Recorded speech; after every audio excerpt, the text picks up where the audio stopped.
Amin. Silakan duduk. Selamat belajar anak-anak sekolah minggu.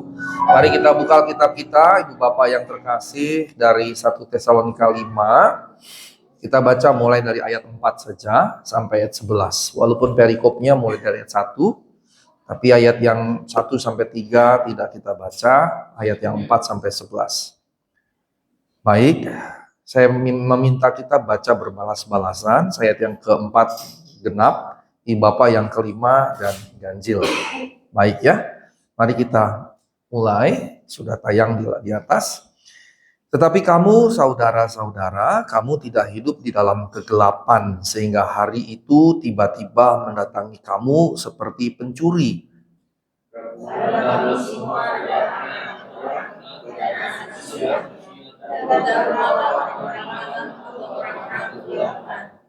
Sebab itu baiklah jangan kita tidur seperti orang lain, tetapi berjaga-jaga dan sadar.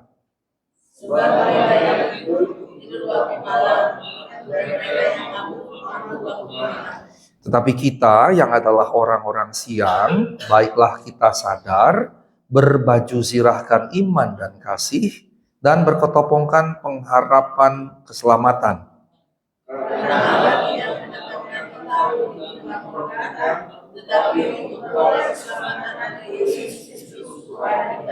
Yang sudah mati untuk kita, supaya entah kita berjaga-jaga, entah kita tidur, kita hidup bersama-sama dengan Dia.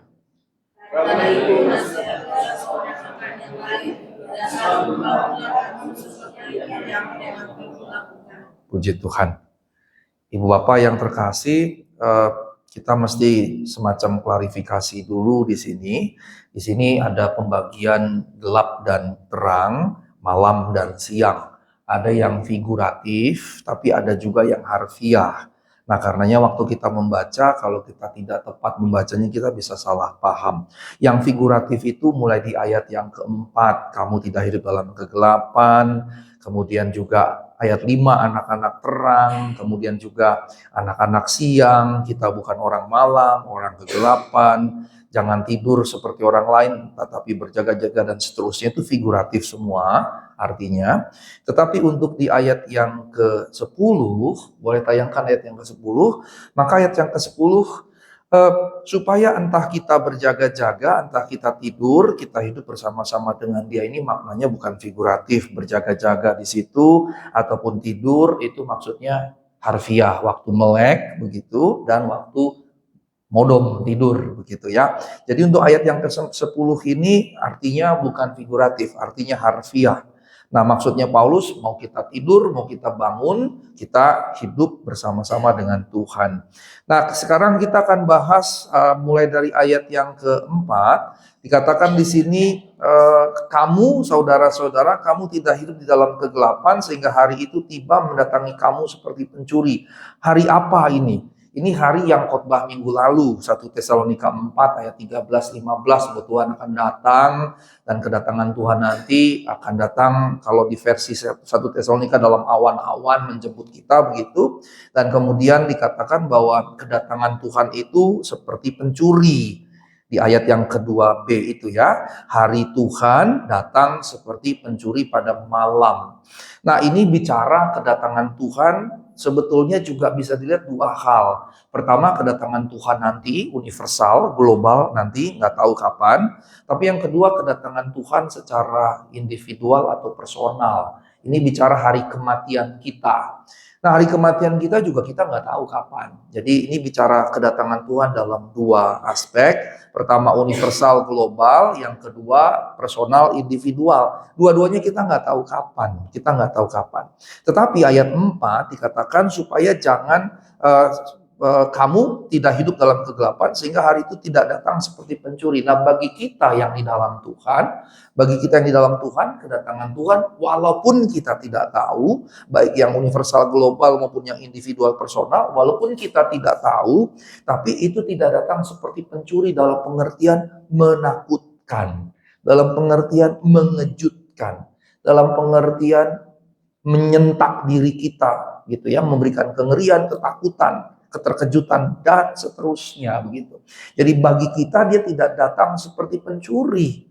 Nah, Ibu Bapak yang terkasih dalam Tuhan Yesus Kristus, maksudnya tidak datang seperti pencuri, berarti dia tidak memberikan ketakutan, keterkejutan, kengerian bagi kita.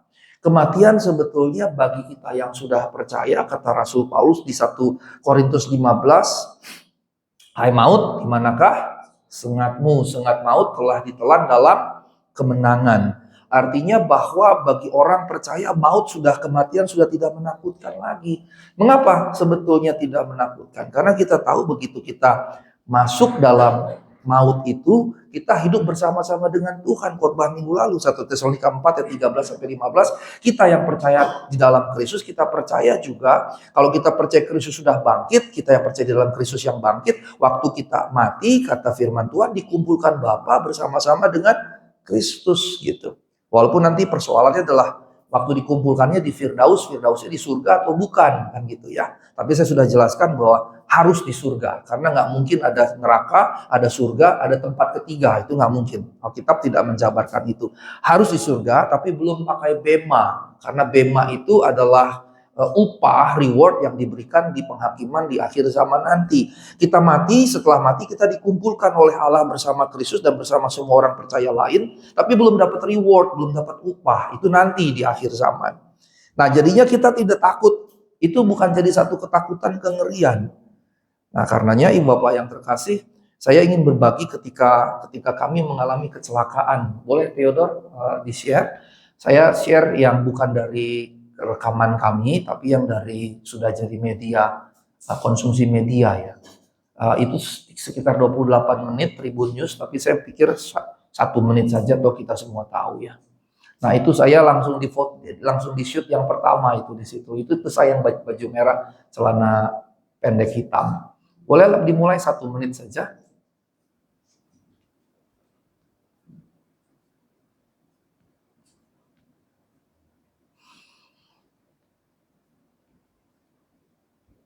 Nah, itu bus yang menabrak sumber kejadian, itu bus yang sedang diangkut oleh derek itu.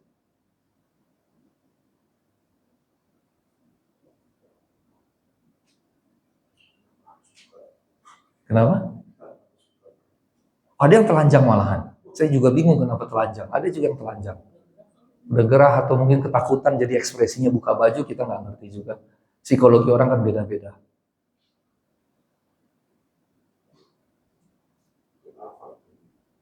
Hyundai Staria.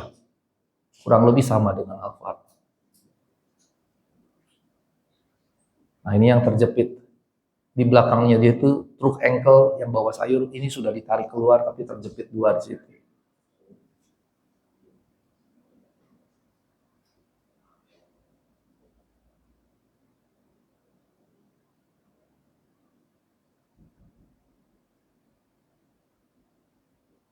Nah, ini mobil saya. Ternyata di shoot juga mobil saya. Ternyata di shoot juga mobil saya. Padahal saya sudah bilang saya nggak usah diwawancara segala macam.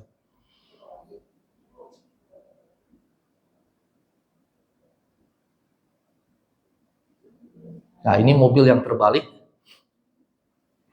Ada 2 mobil yang terbalik. Satunya lagi di sebelah situ Honda Jazz, tapi ini sudah diangkat. Oke, boleh dikembalikan saja. Saya rasa cukup supaya Ibu Bapak bisa melihat situasi pada waktu itu. Posisi mobil kami itu ditabrak dari sini. Jadi dihantam oleh truk putih tadi masih ada di situ. Dihantam, dia bukan truk putih, truk yang terbalik dihantam, terus balik begini, dihantam lagi oleh truk putih. Terus begitu begini, dihantam lagi begini, kebalik begini, dihantam lagi dari depan. Kemudian nabrak di dekat sini, baru kemudian bisa jalan. Jadi mobil kami itu spinning begini. Yang luar biasanya dia tidak terbalik. Padahal Honda Jazz terbalik begini. Kemudian tadi ada truk pickup terbalik begini. Yang saya mau berbagi pada saat itu adalah pada kejadian itu mobil saya ditabrak dari belakang, dari kanan belakang, kanan depan, kiri belakang, kemudian depan sampai ada yang bolong segala macam. Nah, kemudian pada saat kejadian itu, saya sama sekali tidak takut. Sama sekali tidak takut. Tidak ada ekspresi apapun. Tenang sekali batin ini. Batin ini betul-betul tenang. Batin ini betul-betul tenang. Dan setelah mobil dipinggirkan, saya keluar, saya justru menolong orang-orang. ada satu kernet yang connect yang luka-luka segala macam. Begitu ambulans datang, saya ikut membantu taruh ke tandu, dari tandu masuk ke dalam mobil ambulans. Terus kemudian Honda Jazz yang terbalik itu saya derek tarik, saya ikut bantu, bahkan saya ikut mengarahkan supaya ngendereknya agak ke sini, supaya ngebantingnya tidak balik begini, tapi kebalik ke depan begitu. Waktu digeser, kemudian saya dorong Honda Jazz itu maju ke depan.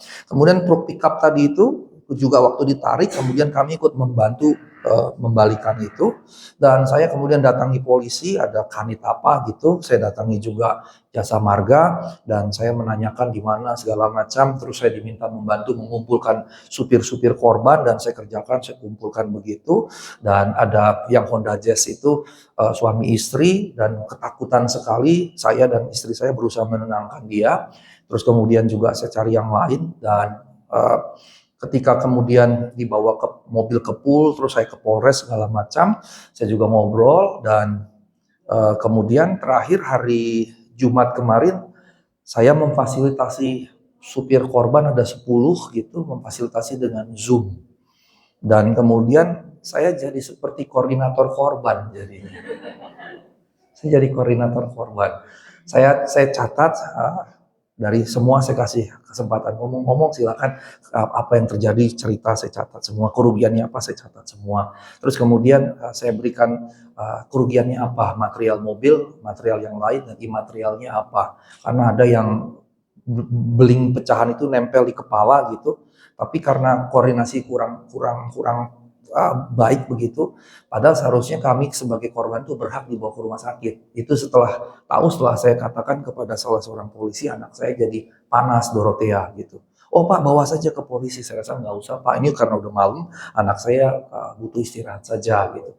Tapi ternyata seharusnya semua itu dilakukan medical check up, ada nggak yang segala macam. Nah ibu itu ternyata di sini ada beling-beling kecil di sini gitu, ada beling-beling kecil. Dan kemarin nge-zoom dia nggak datang, suaminya nggak datang karena bawa istrinya memeriksa begitu. Nah kemudian saya catat semua, saya catat kerugiannya juga. Terus kemudian kami memilih ada satu juga anak muda dan kami berdua, mereka minta saya jadi koordinator, dan saya katakan siap, saya akan bantu memfasilitasi. Dan dari situ apa yang saya pelajari justru begini, orang percaya bahkan dalam kondisi yang tidak ideal, dalam kondisi yang menderita sekalipun harus jadi berkat. Harus jadi berkat. Di situ saya nggak mikirin keadaan, yang penting begitu saya lihat istri saya, Theo, terus juga ada temen Theo, Matthew dengan Dorothea, saya lihat secara kasat mata oke, maka saya langsung bantu-bantu yang lain begitu. Termasuk itu mobil pickup yang tadi itu ternyata mobilnya Pindad, perusahaan industri angkutan darat. Bawa pakai mobil pickup, item yang dibawa nilainya 10 miliar. Absurd ya, 10 miliar bawanya pakai pickup gitu. Nah saya ikut bantu-bantu juga ngangkatin kembali gitu, ngumpulin juga kadang-kadang sayur. Itu ada satu truk engkel, satu truk itu bawa sayur kol. Sayur kolnya berserakan lah di situ gitu. Berserakan, terus sempat saya ikut bantu bersihkan juga segala macam. Dari situ kemudian yang saya simpulkan, orang percaya kalau memang sudah benar-benar mengenal Tuhan, ya dia harus jadi berkat. Bahkan ketika dia dalam kesusahan, dia tidak boleh ketika dalam kesusahan hanya mikirin kesusahan dirinya sendiri. Tapi itu dilakukan kalau dia betul-betul mengenal Tuhan.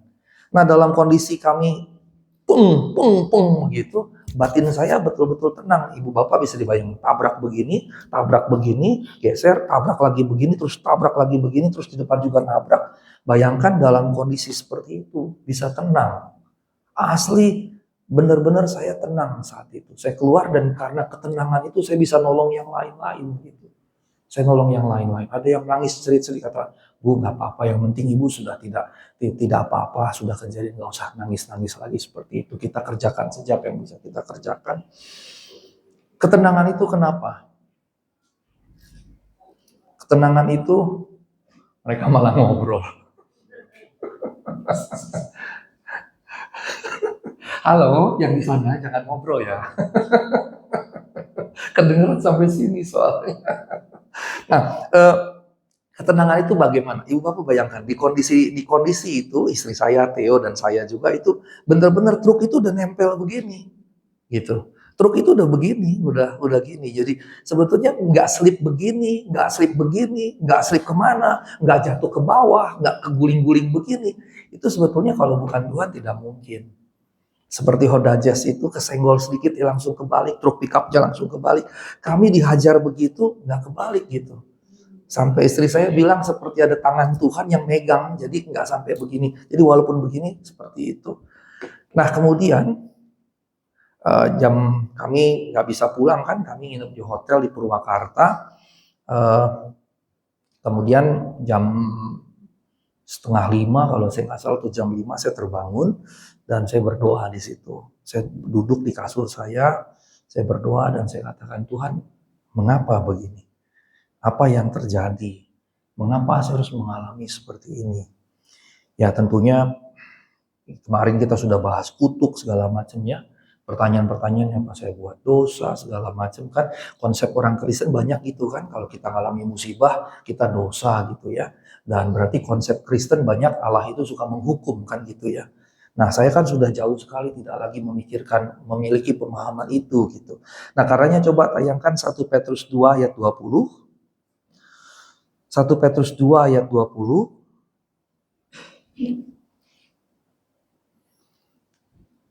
Oke, sebab dapatkah disebut pujian jika kamu menderita pukulan karena kamu berbuat dosa? Tetapi jika kamu berbuat baik dan karena itu kamu harus menderita, maka itu adalah kasih karunia pada Allah. Ini ayat yang luar biasa loh. Ternyata ini saya lama sekali saya baca ayat ini, makanya ini saya pegang betul. Kita kan mendapat kasih karunia anugerah dari Allah keselamatan kan. Allah kepada kita. Tapi ternyata ada juga anugerah kita kepada Allah loh. Dan ini secara teologis dalam sekali. Ternyata kita juga memberikan anugerah kepada Allah. Kapan? Ketika kita menderita, bukan karena kesalahan kita. Ketika kita menderita, bukan karena dosa kita. Artinya sebetulnya begini, setiap kita yang sudah percaya, bukan berarti kemudian tidak menderita. Gitu. Setiap kita yang percaya di dalam Tuhan bertobat, bukan berarti kita tidak menderita. Justru di sini jika kamu berbuat baik, hidup baik gitu. Doing good, doing well, doing the word of God, kira-kira begitu. Tapi kemudian you have to suffer, kamu menderita. Itu seperti memberikan anugerah kepada Allah. Wah luar biasa kan. Nah persoalannya kan kita diajar dengan teologi yang semua serba nyaman, semua serba enak gitu. Ya kan, kita diajar seperti itu, semua serba nyaman, semua serba enak. Sehingga kalau kita hidup benar di dalam Tuhan, indikatornya semua serba nyaman, serba enak. Padahal ternyata itu tidak begitu. Contoh yang berikutnya pasal yang ketiga. Kalau saya tidak salah ayat yang ke-17. Pasal yang ketiga ayat 17. 1 Petrus 3 ayat 17. Sebab lebih baik menderita karena berbuat baik jika hal itu dikehendaki Allah daripada menderita karena berbuat jahat. Artinya teks Alkitab kita, Ibu Bapak yang terkasih, memberi ruang bahwa ketika kita jahat kita mungkin menderita. Artinya itu sebab yang memberikan akibat. Kalau saya melakukan tindak kriminal, saya ditangkap polisi, maka ditangkap polisi, masuk pengadilan, masuk penjara, semua ini tidak bisa disebut sebagai salib gitu. Ini silap bukan salib. Ini silap bukan salib. Jadi kalau kita melakukan kejahatan, kemudian kita mendapatkan konsekuensi atas itu, ya jelas gitu. Artinya tetap bisa ada, walaupun tidak serta-merta, dia tidak vice versa gitu. Ya, jadi ini sebetulnya ayat yang tadi sebetulnya menyanggah konsep yang vice versa. Kejahatan yang kita lakukan bisa berdampak hal-hal yang buruk pada kita sebagai konsekuensi atau akibat. Tetapi dia tidak boleh dilihat kebalikan. Berarti kalau saya melakukan kejahatan, berarti kalau saya mengalami penderitaan segala macam, ini karena saya berbuat dosa. Dia nggak boleh dibaca kebalik seperti itu gitu. Mengapa? Karena ternyata kita bisa berbuat baik tetapi menderita. Dan itu bisa karena kehendak Allah. Nah Ibu Bapak yang terkasih dalam Tuhan Yesus Kristus, kalau kita kembali ke 1 Tesalonika tadi, mari kita kembali ke 1 Tesalonika. Pasal 5, mulai dari ayat yang keempat, dikatakan bahwa dia tidak datang lagi seperti pencuri, dan saya merasakan waktu itu terjadi, hati ini begitu tenang, hati ini begitu damai, begitu batin saya betul-betul tenang, dan karena saya bisa menolong melakukan yang saya tadi cerita pada orang-orang itu, dan ketika saya keluar, Saya pagi berdoa, saya tanya Tuhan, mengapa Tuhan begini? Eh, Apa yang Engkau kehendaki? Karena konsep saya sudah tidak lagi kalau saya menderita karena saya buat salah gitu. Ya, kalau teman-teman masih ada yang begitu, bertobat karena berarti konsep tentang Allahnya keliru. Karena kalau kita menderita karena kita buat salah, Allahmu Allah yang suka menghukum. Padahal Allahmu adalah Allah yang memberikan anugerah, penebusan. Dia jadi dari Allah jadi manusia loh. Terus udah jadi manusia, dia rela mati di kayu salib.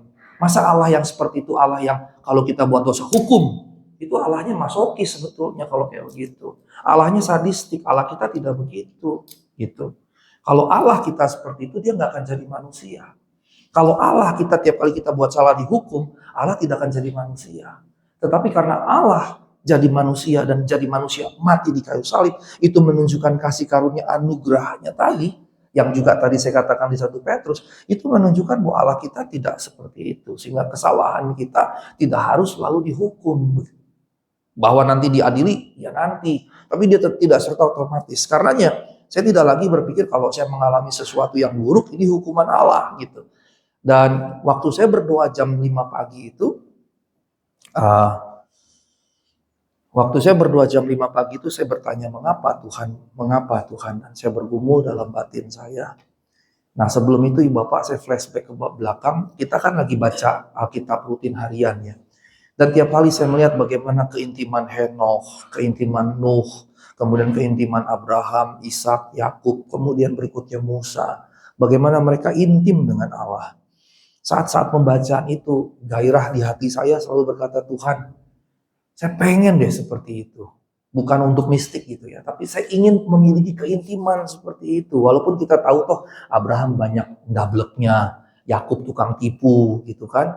Udah dikasih, udah dapet mau minta Rahel dikasih Lea, harusnya ya udahlah gitu. Dia enggak, dia tetap kejar Rahel, jadi 2 bininya. Gitu. Terus kemudian bininya bertarung supaya punya banyak anak, karena waktu itu banyak anak banyak rezeki kan konsepnya. Kemudian dapatlah 2, Bilda dan Zilpa gitu. Jadi 4 kan kacau gitu. Abraham juga gitu dengan Sarah, dengan Hagar, Keturah dan istri atau gundik-gundik yang lain.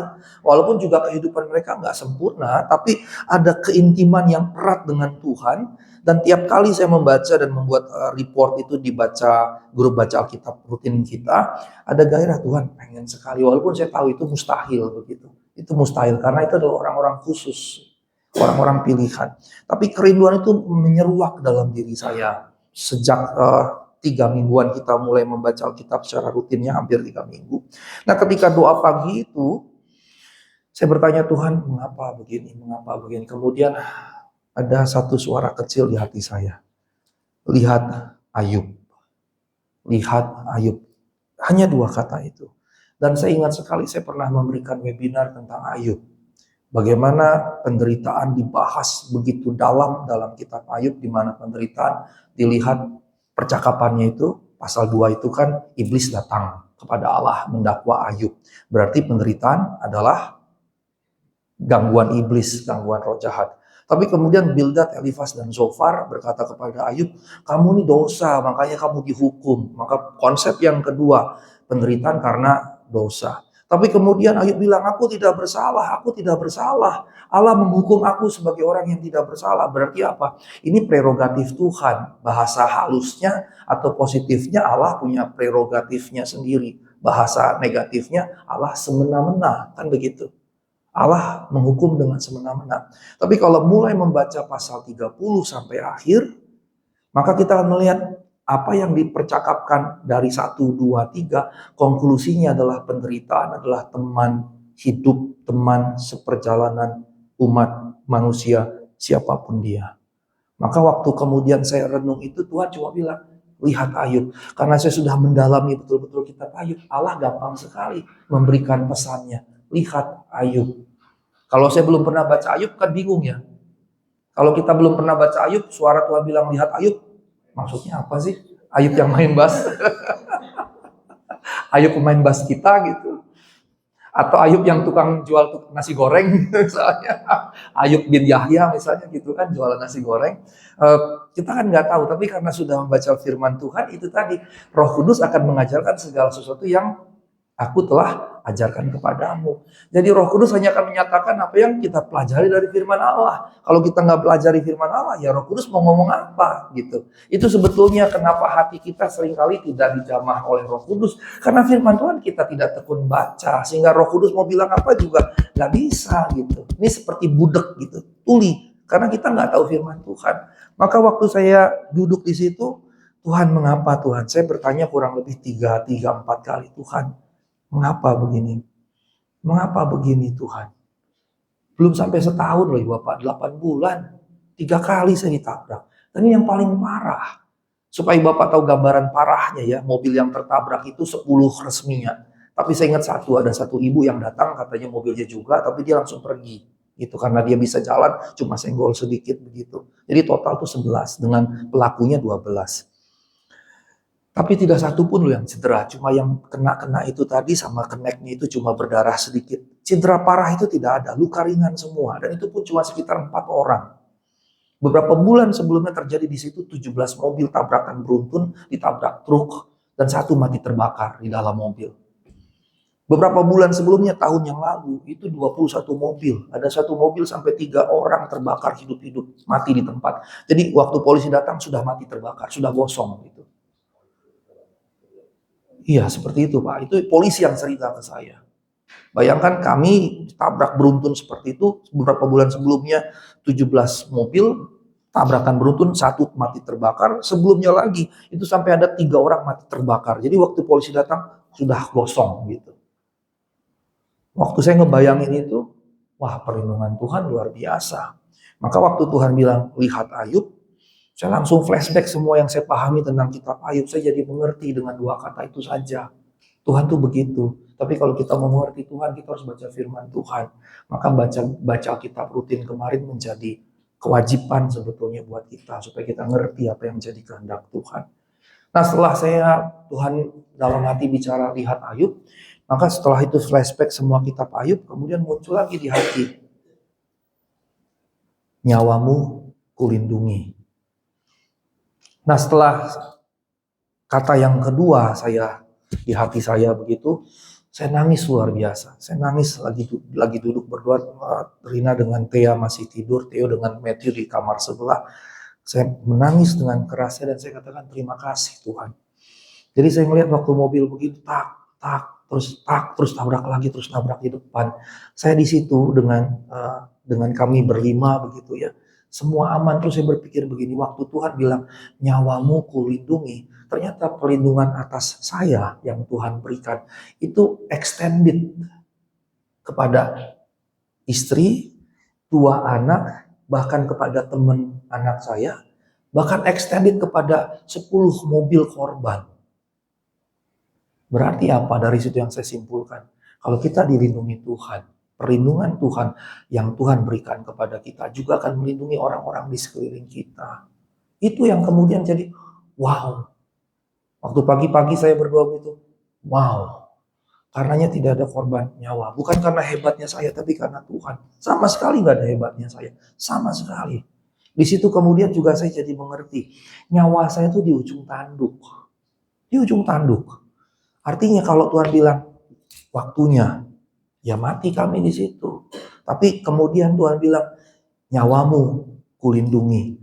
Saya terima kasih Tuhan. Terima kasih Tuhan. Terima kasih Tuhan. Masalah mobil, ya nggak ada masalah materi. Kalau seandainya saya mati, udah nggak ada pentingnya lagi kan mobil itu kan. Mobil itu tadi itu kalau saya mati, kalau kami berlima mati, mobil itu udah nggak ada pentingnya lagi kan. Dari situ saya juga jadi belajar. Materi itu nggak ada penting-pentingnya, cuma menopang kita hidup selama di dunia ini. Jadi jangan ikatkan diri kita dengan materi. Nggak ada penting-pentingnya sama sekali. Nah Ibu Bapak yang terkasih dalam Tuhan Yesus Kristus, ini yang saya ingin bagikan kepada kita sekalian.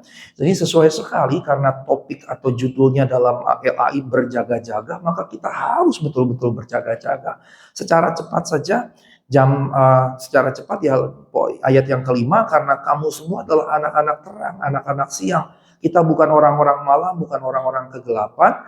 Sebab itu baiklah jangan kita tidur seperti orang-orang lain, tetapi berjaga-jaga dan was dan sadar. Ibu Bapak yang terkasih, ini dibandingkan dengan terang dan gelap. Kita adalah anak-anak terang, kita adalah anak-anak siang. Dan kemudian yang menarik di sini, jangan tidur seperti orang lain-lain, tapi berjaga-jaga. Kemudian di sini katakan mereka yang tidur waktu malam. Walaupun zaman sekarang banyak juga orang mau pagi, mau siang, mau sore tidur aja gitu kan.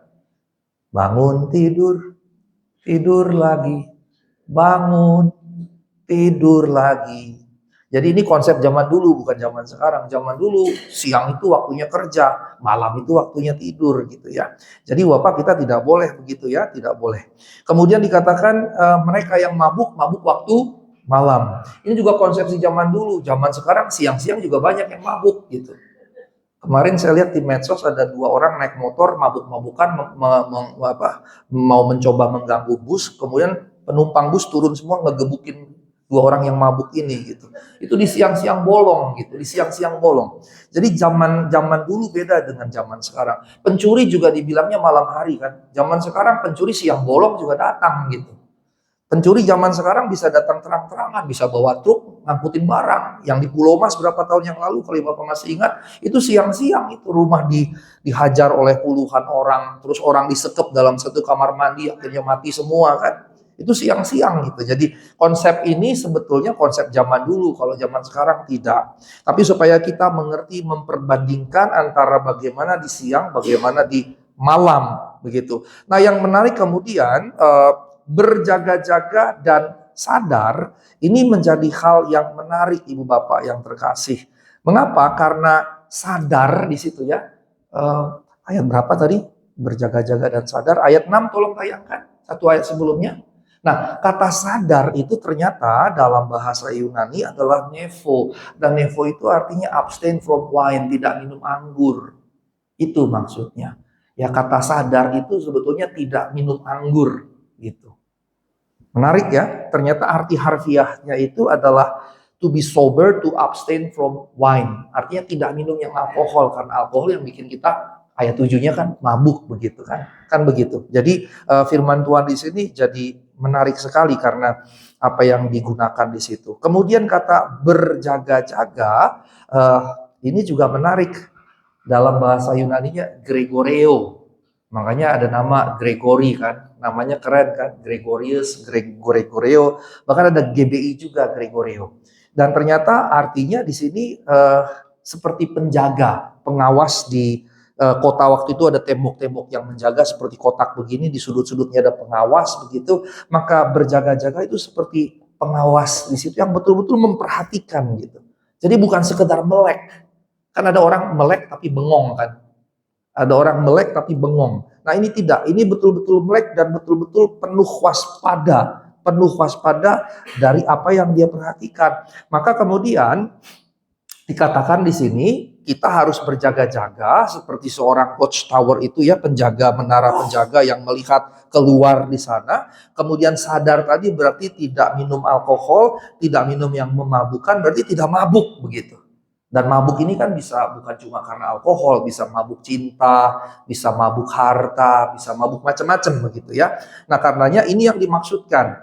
Berjaga-jaga itu berarti waspada sepenuhnya, sadar di sini berarti tidak membiarkan diri goyang gara-gara pengaruh-pengaruh yang lain gitu. Bisa mabuk cinta, mabuk harta, mabuk dosa, dan yang lain-lain. Nah karenanya kata berjaga-jaga dan kata sadar juga kemudian dipahami sebagai menolak perbuatan dosa. Menolak perbuatan dosa. Nah Ibu Bapak yang terkasih dalam Tuhan Yesus Kristus, kemudian dikatakan kita yang adalah orang-orang siang, kita harus sadar, berbaju zirahkan iman dan kasih, ayat 8, berketopongkan pengharapan keselamatan. Nah ini sesuatu yang harus kita kerjakan. Ayat 4 dikatakan kamu tidak hidup dalam kegelapan. Ini bicara status de jure dari Tuhan, dari pihak Tuhan kita bukan lagi anak-anak kegelapan. Kita bukan lagi anak kegelapan. Tapi ayat 6 dikatakan baiklah jangan kita tidur seperti orang lain. Nah itu adalah de facto, itu bagian kita.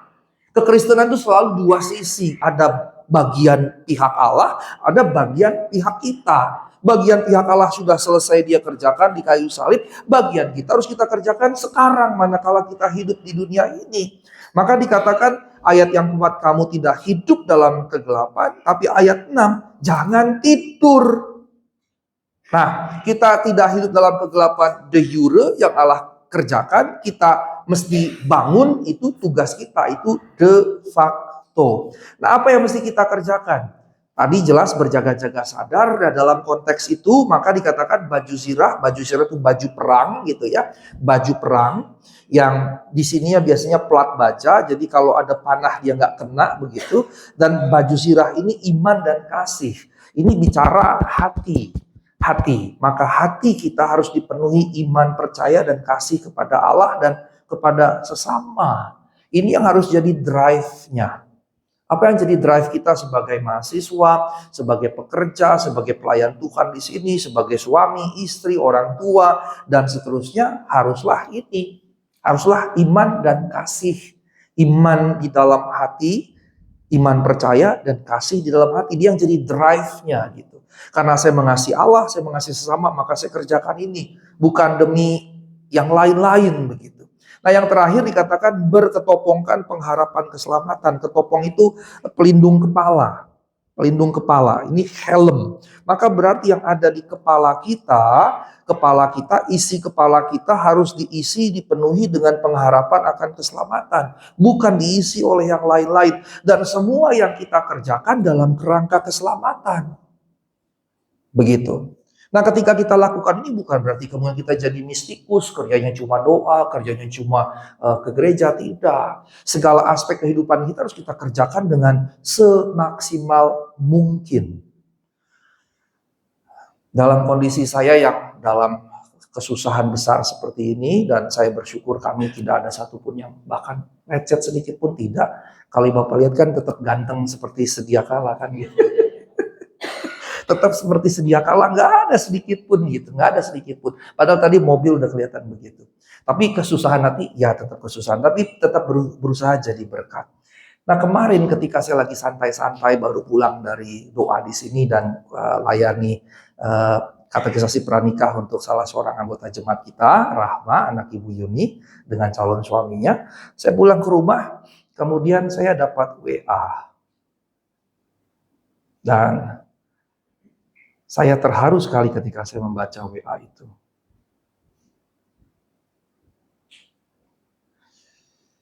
Good day, Pak Asigor. You have been co-opted as a SAPS Exco member. Your invitation for STFT Jakarta to host the 2026 SAPS conference has been accepted. The SAPS president will be in touch with you. Congrats. Terus saya tanya, what is Exco member?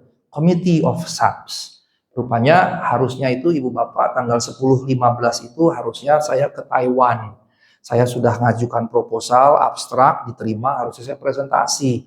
Tapi saya tidak datang, pertama karena urusan kampus, saya ngurus sertifikasi dosen dan kenaikan jabatan jadi lektor kepala, jadi associate professor. Dan kedua ngurus Theodor yang saya kemarin ke Jatinangor dan kemudian kami tertabrak begitu.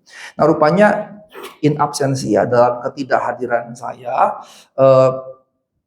konferensi Society of Asian Biblical Studies yang selesai Jumat kemarin memilih saya menjadi anggota komite eksekutif dari Society Asian Biblical Studies.